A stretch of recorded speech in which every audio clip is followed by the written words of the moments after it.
Hi అందరికీ నమస్తే. నేను ఈరోజు రంజాన్ స్పెషల్గా షీర్ కుర్మా తయారు చేస్తున్నాను. డ్రై ఫ్రూట్స్ ఫ్రై చేసుకోనికే 5 చెంచాల నెయ్యి వేసుకుందాం. ఇది 5 గంటలు నానబెట్టుకున్న కాజు బాదం ఇప్పుడు ఫ్రై చేసుకుందాం.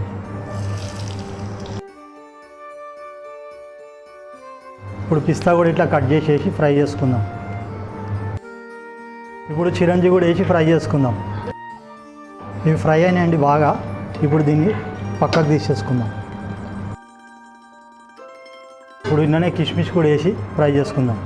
ఇది బురుగు ఎందుకు వస్తుందా? ఇది ప్యూర్ నెయ్యి కదా బేట, అందుకే బురుగు వస్తుంది అట్లా. ఇప్పుడు ఫ్రై అయిన ఇవి దీనిలను కూడా వేరే బౌల్లోకి తీసేసుకుందాం.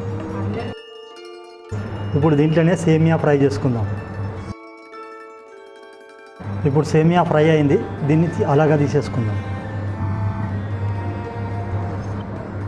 ఇప్పుడు ఇంట్లో పాలు పోసుకుందాం. ఇవి లీటర్ పాలు. దీన్ని బాగా మసలబెట్టుకుందాం. ఒక 100 గ్రామ్ చక్కెర కలుపుకుందాం.